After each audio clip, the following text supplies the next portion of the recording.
కలగలిగిందని definite గా Pakistan intelligence services ఎంతలా సహకరించి ఉంటుంది, తనకి ఎంతలా తనని ఈ రకంగా ప్రోద్బలానికి గురి చేసి ఉంటుంది, ఎంతలా తనని ఉపయోగించుకుందని మాత్రం తలుచుకుంటే ఆసక్తిగా ఉంది. అది ఇక్కడ తను గతంలో ఒక ట్రావెల్ వ్లాగ్లో గోల్డెన్ టెంపుల్ని కూడా సందర్శించిందట. సో గోల్డెన్ టెంపుల్ని సందర్శించి అనేక రకాల హై డెన్సిటీ పాపులేటెడ్ ఏరియాస్ని కూడా సందర్శించిందట. అయితే ఈ సమాచారం దీని యొక్క సాఫ్ట్ కార్ సెన్సిటివ్ విషయం కాబట్టి సెన్సిటివ్ సమాచారాన్ని మొత్తాన్ని కనుక నిజంగానే తను ముందస్తుగానే కనుక పాకిస్తాన్కి చేరవేసి ఉంటే ఇవన్నీ కూడా ఇప్పుడు ఎక్స్ట్రీమ్ రెడ్ అలర్ట్ జారీ చేయొచ్చు. ఈ ప్రాంతాలన్నీ కూడా కొంత ఎప్పటికప్పుడు నిఘాలో ఉంచవచ్చు, అవసరమైతే వాటిని కొన్ని రోజుల పాటుగా నిలిపివేయచ్చు. ఎందుకంటే ఇప్పుడు యుద్ధం జరుగుతున్న నేపథ్యంలో యుద్ధానికి ఇప్పుడు సీజ్ఫైర్ అండర్స్టాండింగ్ ద్వారా కొంత నిలిపివేయబడింది, కానీ అది రేపటి రోజున మళ్ళీ మరింత కఠినతరం కాదు అని మనం డెఫినెట్గా చెప్పలేం. కాబట్టి ఆ సెన్సిటివ్ జోన్లను మొత్తం ఎక్స్ప్లోర్ చేస్తూ హై డెన్సిటీ ఏరియాస్ మొత్తాన్ని కూడా వీడియోల రూపంలో పాకిస్తాన్కి అందించింది. ఎన్క్రిప్టెడ్ డేటా ద్వారా స్నాప్చాట్లు, టెలిగ్రామ్లు, వాట్సాప్ల ద్వారా పాకిస్తాన్ వాళ్ళతో టచ్లో ఉందట ఈ యొక్క మనుషు రూపంలో ఒక నరరూప రాక్షసురాలు. సో జ్యోతి మల్హోత్రాకు సంబంధించి మరిన్ని అప్డేట్స్ మా ప్రతినిధి రామ్దాస్ అందిస్తారు. రామ్దాస్, సో జ్యోతి మల్హోత్రా మనిషి కాదు, మనిషి రూపంలో నరరూప రాక్షసులుగా అర్థమవుతోంది. పాకిస్తాన్ ఇచ్చేటువంటి పాపిస్ట్ డబ్బులకి, పాకిస్తాన్ ఇచ్చేటువంటి కొన్ని లగ్జరియస్ విషయాలకి ఆశపడిపోయి అక్కడి వారితో అక్రమ సంబంధం పెట్టుకొని మన సమాచారాన్ని మొత్తాన్ని వాళ్ళకి చేరవేసింది. నిజంగా జ్యోతి మల్హోత్రాని సౌదీ లాంటి దేశం చట్టాలు ఉపయోగించి తలా ముండం వేరు చేయాలని చెప్పి మన భారతీయులు మొత్తం కూడా కోరుకోండి. ఎందుకంటే అటువంటి sensitive high density populate area సంబంధించి బ్లూ ప్రింట్ మొత్తాన్ని కూడా పాకిస్తాన్ చేరవేసింది కాబట్టి. సో జ్యోతి మల్హోత్రా పైన ప్రజెంట్ మన భారతీయ ఆర్మీ, భారత పోలీసులు ఏం చెప్తున్నారు, ఇంకా ఎటువంటి సమాచారం తన పాక్కి ఇచ్చే ఉండే అవకాశం ఉంది? చాలా విషయాలు చెప్పారు మీరు. జ్యోతి మల్హోత్రా సంబంధించి ఇప్పటికే జ్యోతి మల్హోత్రాను పాకిస్తాన్ ఇంటర్ సర్వీస్ ఇంటెలిజెన్స్ ఒక అస్త్రంగా మలుచుకుంది. వాస్తవానికి ఆపరేషన్ సింధూర్ అవుతున్న టైంలో కూడా ఆమె పాకిస్తాన్ హై కమిషన్ తో సంప్రదింపుల్లో ఉంది. ఏం జరుగుతుందో ఎప్పటికప్పుడు పాకిస్తాన్ కి చేరవేస్తుందంటే ఆ రకంగా భారత్ లో ఉంటూ పాకిస్తాన్ కోసం ఏ రకంగా స్పైగా పనిచేస్తుంది, గూఢచర్యం చేస్తుంది అనేది ఇక్కడ బట్టబయలవుతుంది. హర్యానాకు చెందిన యూట్యూబర్ అనేక సంచలన విషయాలు బయటకు వస్తున్నాయి. మీకు సంబంధించి పాక్ ఎంబసీలో, ఢిల్లీలోని పాక్ ఎంబసీలో డానిష్ అనే అధికారి ఇచ్చిన ఇఫ్తార్ విందులో కూడా పాల్గొన్నట్లు ఆమె వీడియోలో బయటపడింది. అంతేకాదు భారత ఆర్మీకి చెందిన సున్నితమైన సమాచారాన్ని పాక్ చేరవేసిందని అధికార వర్గాలు చెప్తున్నాయి. ఇక ఆమె ఇప్పటి వరకు ఈ డానిష్ గారి సహకారంతో 4 కంటే ఎక్కువ సార్లు పాకిస్తాన్ లో పర్యటించిందని చెప్తున్నారు. ఎందుకంటే పాకిస్తాన్ నిఘా వర్గాలకు చెందిన ఓ అధికారితో సన్నిహిత సంబంధం కొనసాగించి ఇండోనేషియా కూడా వెళ్ళినట్టుగా అధికార వర్గాలు భావిస్తున్నాయి. వాడే ఈ షకీర్ అనే వాడితో అది బాలికి కూడా చెక్కిస్తున్నట్ట. బాలికి వెళ్ళి ఒక వారం రోజులు ఎంజాయ్ చేసి వచ్చిందట. చాలా విస్తుపోయే విషయాలు ఇవన్నీ కూడా.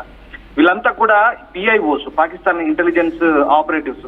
షకీర్ కావచ్చు, రాణా షాబాజ్, వీళ్ళంతా కూడా ఈ డానిష్ గార్డ్ దానికి పరిచయం చేశారు. ఈ రాణా షాబాజ్ గారి పేరును జాట్ రంధావా కూడా సేవ్ చేసుకుంది. సో ఇంకా చాలా అనేక విస్తుపోయే విషయాలు బయటపడుతున్నాయి.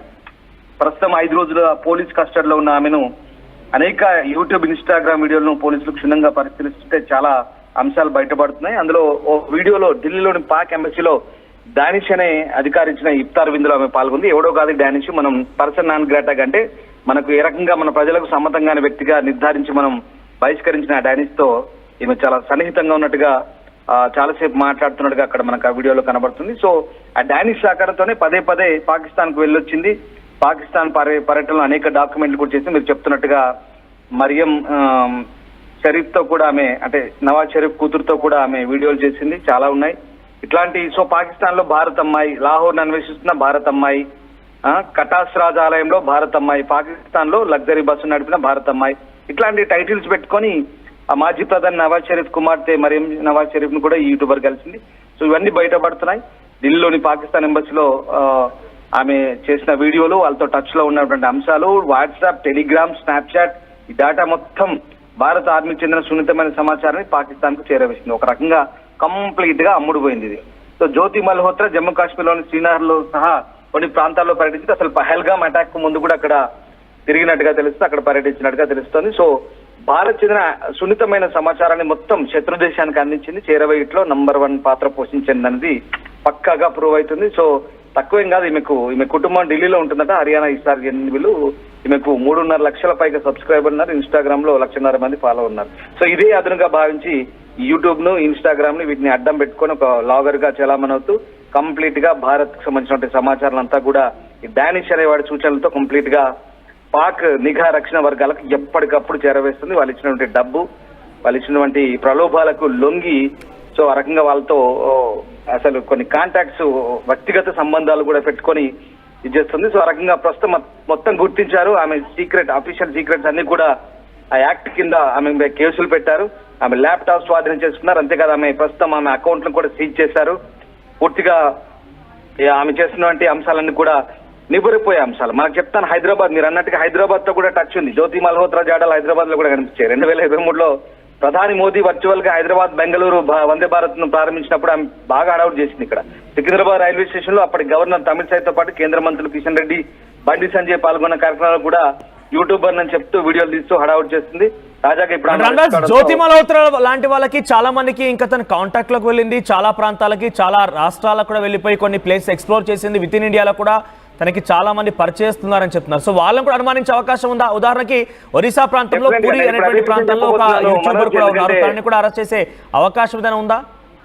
మనకు అదే విషయం చెప్పబోతున్నాం. తాజాగా జ్యోతి మల్హోత్రా పూరికి కూడా వెళ్ళింది. ఒరిస్సా పూరికి వెళ్ళింది. మరో యూట్యూబర్ ప్రియాంక సేనాపతి, ఆమెతో కూడా ఈమెకి ఏదో సంబంధం ఉన్నట్టుగా ఒడిశా పోలీసులు దర్యాప్తు చేస్తున్నారు. ఎందుకంటే పాక్ గూఢాచారం కేసులో ఈ జ్యోతితో పాటు సహకరించిన మరొక 6గురిని హర్యానా పోలీసులు అయితే అరెస్ట్ చేశారు.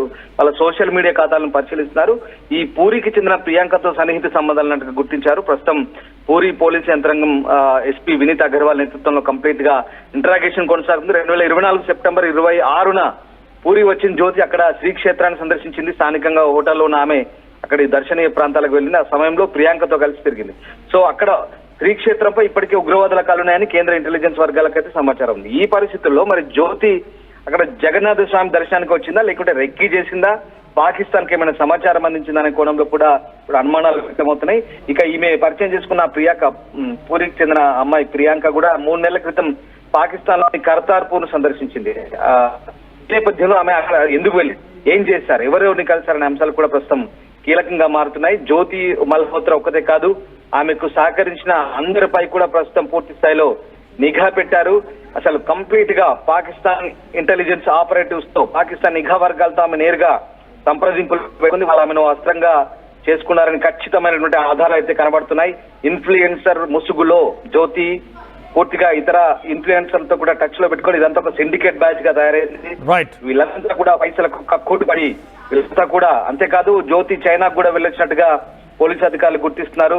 పాకిస్తాన్ కు వెళ్ళింది, పాకిస్తాన్ అధికారులతో టచ్ లో ఉంది. ఇప్పుడు ఈ ఆర్థిక లావాదేవీలు, ఆ ప్రయాణ వివరాలన్నీ కూడా పోలీసులు సంగ్రహిస్తున్నారు. అసలు ఎక్కడ వెళ్ళింది, ఎవరిని కలిసింది, అనేక విషయాలు కనుగొనే ప్రయత్నం చేస్తున్నారు. అదే సమయంలో ల్యాప్టాప్, ఎలక్ట్రానిక్ పరికరాలు, ఆమె వాడిన డివైసెస్ అన్ని కూడా ప్రస్తుతం ఫోరెన్సిక్ అదుపులో ఉన్నాయి. మొత్తం సమాచారం అంతా కూడా కంప్లీట్ గా అది సమాచారంతో వాడింది కాబట్టి కంప్లీట్ గా అంతా కూడా రికవర్ చేసే పనిలో ఉన్నారు. రకంగా ఆమెకు ఎవరెవరితో సంబంధాలు అనే విషయంపై కూడా దర్యాప్తు చేస్తున్నారు. ఇక్కడ కూడా తాజా విషయం ఏంటంటే ఆ ప్రియాంక అనే అమ్మాయి అప్పుడు కర్తార్పూర్ సాహిబ్ ను ఆమె కూడా పాకిస్తాన్ వెళ్ళొచ్చింది కాబట్టి సో ఆమెకు ఎలాంటి లింకులు ఉన్నాయనే కోణంలో ఆరాధిస్తున్నారు. సో ఫైనల్ గా జ్యోతి ప్రస్తుతం పాకిస్తాన్ ఇంటెలిజెన్స్ ఆపరేటివ్స్ తో ఉన్నటువంటి సంబంధాలతో ఆరా తీయడంతో పాటు ఆమె వాట్సాప్, టెలిగ్రామ్, స్నాప్చాట్ వంటి అలాగే ఐఎస్ ఏజెంట్ తో ఉన్నటువంటి సంబంధాలు మొత్తం అన్నింటినీ కలిపి క్రోడీకరించి ఇప్పుడు కంప్లీట్ గా బిఎన్ఎస్ చట్ట